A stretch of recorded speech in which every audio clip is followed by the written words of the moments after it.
मेरी क्लास का था योगेश, उसने मुझे बताया कि मैं बर्थडे है आज मेरा। बर्थडे सुन के बड़ी खुशी हुई, 3-4 और थे उसके साथ। जी बर्थडे है, मैं समझ गया कौन सा बर्थडे है। कई देर विचार करने के बाद मैंने उस बच्चे से पूछा कितनी एज होगी, उसने बता दी 23 साल। मुझे 2 मिनट का समय तो लगा, लेकिन मैं उस पर बैठ के बातें की, उसको एज का महत्व समझा। आप लोगों के साथ भी वही बातें शेयर करना चाहता हूँ। जब भी बर्थडे आता तो बड़े खुश होते हैं ना सारे साथी। एक्चुअल में आप एक ऐसी एज को जी रहे हो, वैसे तो एक दिन को भी वापस नहीं किया जा सकता, एक पल को भी वापस नहीं किया जा सकता, लेकिन आप वाली जो एज है ना, इसके आगे सबसे जल्दी लगता है ओवर एज हो गया।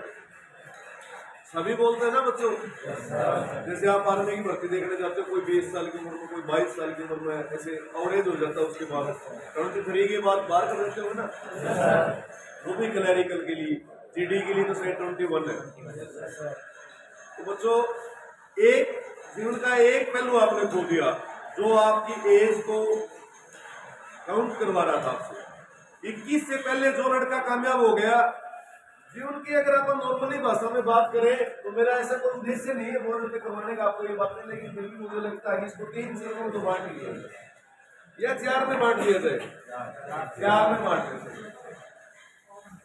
आप ये मत सोचना कि आप बड़े में बांटूंगा, आपका बचपन जो है वो चला जाए, उसको बांटने का कोई फायदा नहीं है। आप 1 से 20 मानिए या 10 से 20 मानिए या इसको 25 मान लीजिएगा।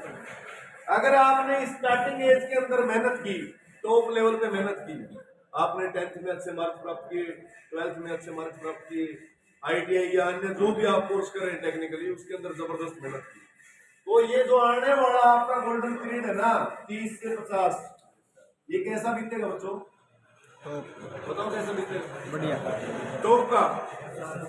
पैसे को लेकर के प्रॉब्लम नहीं होगी, फाइनेंशियल कंडीशन खराब नहीं होगी। इसी दौर में एक इंसान अपने बच्चों की शादी करता है, अपना मकान बनाता है, इसी में करता है ना, और इसी दौर में वो अपने पेरेंट्स की सेवा भी करता है, उनका इलाज भी करवाता है। पेरेंट्स की सेवा से मैं ये कहना चाहता हूँ, मान लो कोई आदमी आज 40 साल का है, तो उसका फादर लगभग 60 साल का होगा।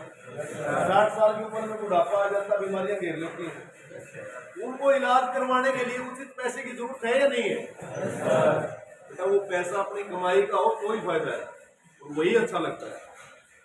मेरा आप लोगों से आग्रह है, आप जीवन की बेस्ट एज में, सबसे टॉप एज में, इस एज में मेहनत कर लीजिए बच्चों, अगला पूरा जीवन टॉप का जाएगा। अगर इस एज में मेहनत नहीं की तो फिर अगला जीवन पेशगारी में जाएगा, भैया मजदूरी करनी पड़ेगी ना। और मजदूर भी आजकल लोग छांट के लेके जाते हैं, जिसका बलिष्ठ बाथरूम वाला वो पहले लेके जाते हैं, वही थोड़ा सा काम ज्यादा करेगा, और फिर हमें वहां पे कौन कौन सी गिनती अपील करनी पड़ती है, आप सभी जानते। अगर कोई ज्यादा बड़ा कंफ्यूजन इस चीज को लेकर के दिमाग में चल रहा है, तो आप एक बार, मैंने पहले भी आप लोगों को बार बार बोला है, अपने सैटरडे संडे को या जो भी आपका ऑफ डे होता है, अपने पेरेंट्स के साथ आप एक बार जरूर उनके साथ काम पे जाया कीजिए। चाहे आपके पेरेंट्स कोई भी काम करते हो, तो अगर बोझ में तो जा नहीं सकते, मैंने कोई से साथ में चढ़ ले फ्लाइट पर, ऐसा पॉसिबल नहीं। आपको जो संभावनाएं हैं, अपना फादर किसानी करता है तो आप किसान के साथ जाइए, काम करोगे, आपको पता लगेगा पूरा दिन कि फादर साहब कैसे काम करते हैं। अगर वो मजदूरी करते हैं तो उनके साथ जाइए, पता लगेगा कि घर कैसे चलाते हैं। कोई शॉपकीपर है तो आप जाके देखिए वो पूरा दिन शॉप पे बैठते कैसे हैं। कोई भी काम करते हैं आप उनके साथ सैटरडे संडे को जाइए, आपको पता लगेगा कैसे किए हैं, और वो आपके लिए क्या क्या करते हैं ये भी पता लगेगा, पूरा दिन कैसे स्ट्रगल करते हैं, और उस स्ट्रगल का ही मोटिवेशन बनकर के आपके जीवन में काम आएगा। आप गए, आपने देखा मेरे पिताजी बेसगारी करते हैं, और पूरा दिन आपने उनके साथ मजदूरी की, तो आपको एहसास हुआ है यार बापू की जीवन तो पूरी की पूरी चली गई, सिर्फ पसीना बहाने में पूरा दिन पसीना बहाया। तो आप उनसे 100% मोटिवेट हो गया होगा उस दिन की, मुझे कल से बनना है, और मुझे मेरे नहीं, मेरे आने वाली पीढ़ी हो और मेरी जाने वाली पीढ़ी हो, दोनों के जीवन को बदलना है। तो वो जीवन बदलने का बच्चों तो बेस्ट मेथड है ना, वो एजुकेशन। शिक्षा से बड़ा कोई साथी नहीं है। कभी कभी आप लोगों ने नॉर्मली प्रेयर में सुना होगा ना, कोई मोटिवेटर बोल रहा होता है तो क्या कहता है, शिक्षा आपकी कोई चुरा नहीं सकता, सबसे बड़ा धन है। उस शिक्षा को कोई ना चुराए, उसका क्या तरीका है कि हम ग्रहण कर लें, ग्रहण नहीं करेंगे फिर किताब में रखी किताब में से तो कोई भी ले लेगा, बुक में से तो कोई भी ले लेगा, आपके जो अंदर है उसको कोई नहीं ले सकता। शिक्षा सबसे बड़ा प्रारूप है इस जगत में अपने जीवन में परिवर्तन लेके आने के लिए, उससे बड़ा कोई प्रारूप नहीं है। आप शिक्षा के दम पे एक आईएएस बन सकते हैं, आईएएस बोले तो collector, commissioner, DC, higher designation, जो भारत सरकार को चलाते हैं, जिनकी सेवा के आगे लिखा था भारतीय प्रशासनिक सेवा, मैंने नौकरी भी तो प्रशासन चलाने की, सिर्फ शिक्षा के दम पे। बहुत बार आता है ना, बहुत आप लोग टीवी में न्यूज में देखते हो कि बहुत सारे गरीब घरों में बच्चे आईएएस बन जाते हैं। बच्चों को पढ़ते हैं 24 में से 18 घंटे पढ़ते हैं। अपना सबसे बड़ा शत्रु कौन है? ये वो आपका मित्र फला मित्र, ये नहीं है। अपना जो सबसे बड़ा शत्रु है ना बच्चों, वो है अपना मन। मन से बड़ा कोई दुश्मन नहीं। मन है एक, हमें जो करने नहीं देता कुछ भी। डिसाइड करते हैं कल से पढ़ना शुरू करूंगा, कल तक वो खुद रेडी रहता है, शाम तक खुद रेडी रहता है, पढ़ेंगे कोई बात, कल से पढ़ेंगे। जैसे जैसे कल आएगा वो आपको पहले ही मोटिवेट करने लग जाएगा, कल देखते हैं कल देखते हैं। और बच्चों को कल कभी नहीं आता, जो बड़ा दुर्भाग्यपूर्ण है। एक दृढ़ संकल्प ले लो किसी भी चीज के प्रति, वो दृढ़ संकल्प आपको आपकी मंजिल तक पहुंचा देगा। कोई भी दृढ़ संकल्प, एक स्थायी निश्चय किया गया स्थायी, आपको आपकी मंजिल तक पहुंचा देगा। 2 घंटे पढ़ना है, 2 घंटे तैयारी करनी है, जिम की प्रैक्टिस करनी है, रेसिंग करनी है, 2 घंटे प्रैक्टिकल वर्क करना है, कुछ भी जो आपने दृढ़ निश्चय के साथ किया उसका फल पक्का मिलेगा। होना चाहिए दृढ़ निश्चय के साथ। ये नहीं है कि आपने आज डिसाइड किया कल से सुबह 4 बजे उठूंगा, रेस लगाऊंगा और फिर नेक्स्ट डे गॉड से प्रेयर करेंगे आ जाए यार बारिश आ जाए, जाना नहीं पड़ेगा। ऐसा नहीं होना चाहिए। या फिर धूमर के लिए मनोकामना कर रहे हो कि धूमर पड़ जाए, घर वाले कह देंगे रहने दे। सर्दियों में पड़ती ना धुंध, जी सर, ऐसा नहीं करना है। माने मैंने डिसाइड किया, मेरे मन ने डिसाइड किया, दोनों बातें एक ही होनी चाहिए। ऐसा नहीं होना चाहिए कि मैंने डिसाइड किया और मेरा मन ही मेरा साथ नहीं दे रहा। जब मेरा मन मेरा साथ नहीं देगा तो फिर आपका साथ दूसरा कौन देगा? दूसरा तो सबसे लास्ट में जाके साथ देता है बच्चों। और साथ का क्या है बच्चों? साथ तो समय समय पे बदलता रहता है। अब देखिए आपके जो 8th के मित्र थे वो 8th में छूट गए, 10th के मित्र 10th में छूट गए, 12th के साथी 12th में छूट गए, ITI के साथी ITI में छूट जाएंगे, पॉलिटेक्निक के पॉलिटेक्निक में, बीटेक के बीटेक में। 1% चांस रहता है कि जब आप अपने टॉप लेवल की क्वालिफिकेशन कर रहे होते हैं तो उसका कोई साथी आपके साथ जॉब करे, सेम डेजिग्नेशन पे जॉब करे। हो सकता है डेस्टिनेशन अलग अलग हो बट डेजिग्नेशन सेम, ऐसा हो सकता है। तो आप उन मित्रों को इतना महत्व ना दिया करो ना, जिस मित्र की कहने मात्र से आप उठ के चल पड़ते हैं। आप अच्छे खासे पढ़ रहे थे, किसी ने आपको आके बोला चल पानी पीने चलते हैं और आप उसके साथ उठ के चलते हैं, क्या थोट है यार? फिर आपका अपना क्या है उसमें?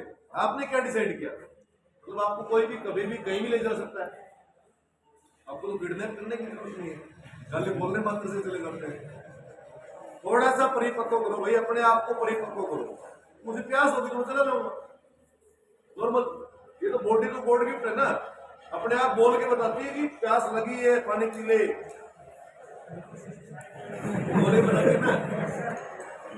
आपको प्रत्येक चीज के लिए ये पहले से संकेत देती है कि यस ये होना चाहिए। तो बच्चों पढ़ाई के लिए भी संकेत देती है, बॉडी नहीं अपने घर के हालात देती है। मेरे घर का जो सिस्टम है वो कैसा है, छत कच्ची है, फर्श कच्चा है, मकान नीचा पड़ा हुआ गली से क्या है, वो सारी चीजें दिखाई देती है। देख करके आंख बंद कर लेना वो गलत है। हम तो कबूतर बड़े हुए, बिल्ली आ जाती है और हम आंख बंद कर लेते हैं, चली जाएगी कौन चली जाएगी? बिल्ली तो खा जाएगी। एक 20 साल का लड़का जीवन में क्या नहीं कर सकता? आप सबसे यंग स्टेज में हो, जीवन की सबसे बेस्ट स्टेज में हो ना, आपके किसी जोड़ में दर्द है, ना आपको किसी प्रकार का कोई स्ट्रेस है अभी तक, ना आपको बच्चे संभालने की परेशानी है, ना आपके साथ फैमिली उस लेवल पे अटैच है कि आपके बगैर फैमिली रह नहीं सकती।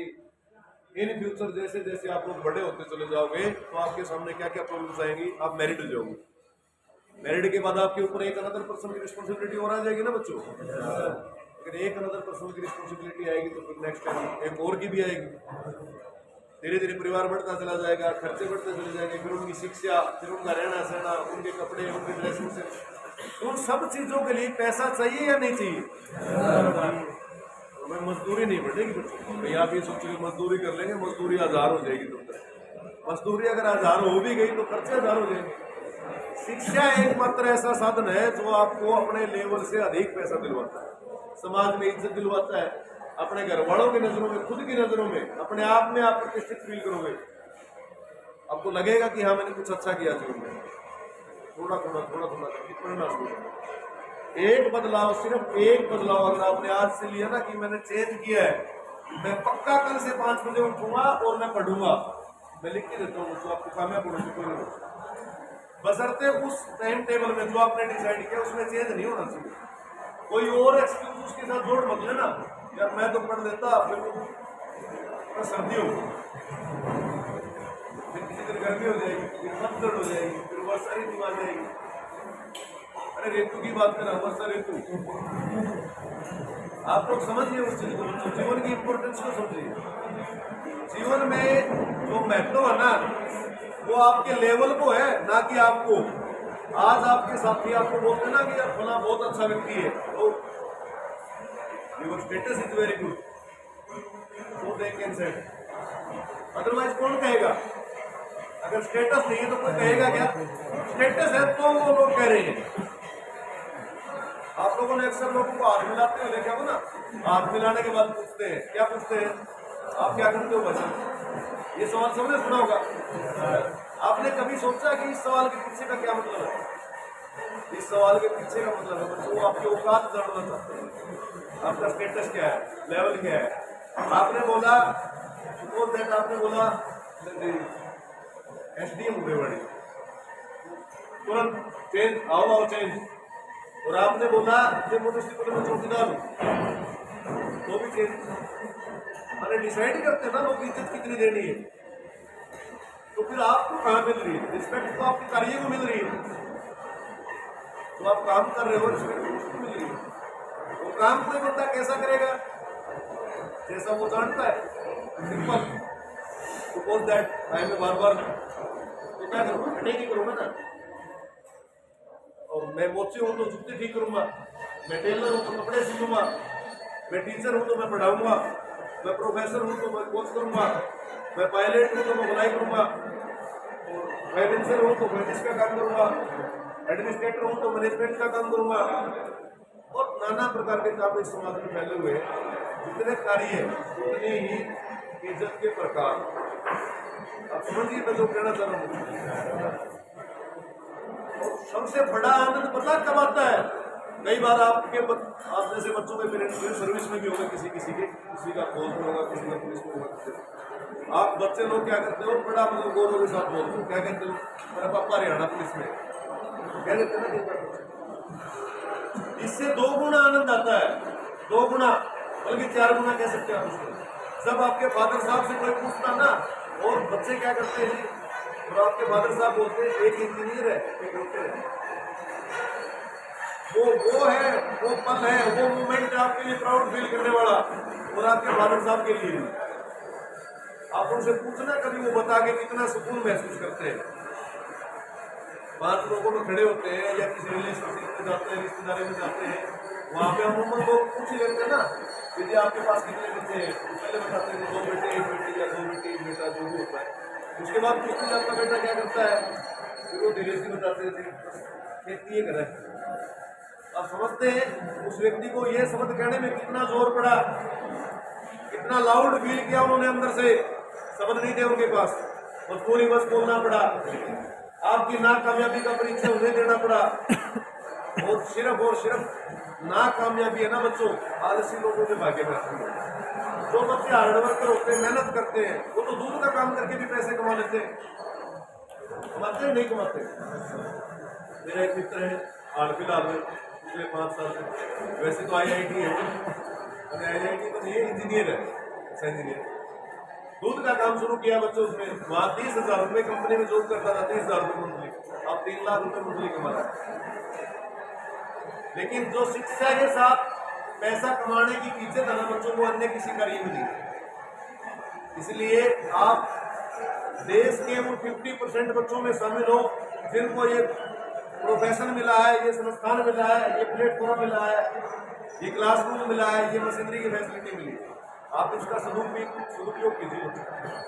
यूज होना चाहिए इसका, दुरुपयोग नहीं कि आप घर से आ जाते हैं ये बोल के मैं पढ़ने जा रहा हूँ, और आप करते क्या है, बाहर कोई एक मित्र मिल गया आपको, दो मित्र मिल गए, आप उनके साथ कोल्ड ड्रिंक पी रहे हैं, बल्कि कोई कोई तो स्मोक कर रहा है, कितने बैठे हुए, पूरे का पूरा स्ट्रक्चर जीरो। किसी रिश्तेदार ने देख लिया पूरे गांव में पत्ते छुपवा देगा। आप पढ़ रहे हो कोई नहीं बोलेगा। किसी रिश्तेदार ने आपको लाइब्रेरी में बैठ के पढ़ते हुए देखा, कोई बोलेगा क्या? बैठ जाके बोलेगा तेरा लड़का पढ़ रहा था। और अगर आप किसी शराब की दुकान के आगे वैसे भी खड़े हैं, आप नहीं ले रहे, नहीं पिए, किसी रिश्तेदार ने देख लिया तो पूरे गाँव में जाएगा ना मैसेज। आप समझिए अपने चाड़े वाले के लिए, तो हर किसी के। तो बच्चों इसी उम्मीद के साथ कि आप हर रोज की तरह जैसे अपना डेली रूटीन है उस पढ़ाई को जारी रखेंगे और एक दृढ़ निश्चय करेंगे कि मुझे कामयाब होना। आज से अपना एक टाइम टेबल सेट करेंगे, फिर जो मर्जी है टाइम टेबल सेट कीजिए। मैं ये नहीं कहूँगा कि आप 2 घंटे का कीजिए, लो अगर आपके पास 20 मिनट है 20 मिनट का कर लीजिए, बट 20 मिनट में इसको छोड़ दीजिए। ये आपका सबसे बड़ा स्क्रू। जिस व्यक्ति ने 20 मिनट खाली रह के देखा है ना, आप कभी भी ऑब्जर्व कर लेना, उस 20 मिनट में उसके हाथ में मोबाइल मिलेगा, खाली कहाँ डाली।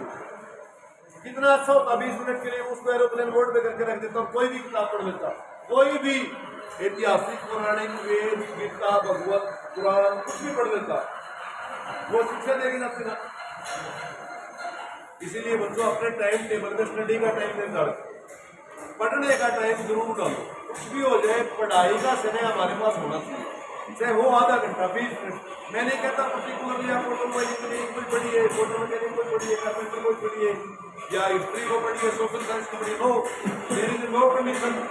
सिर्फ आप पढ़िए, अपनी पसंद के टॉपिक को पढ़िए, जो आपको ठीक लगे वो पढ़ लीजिए।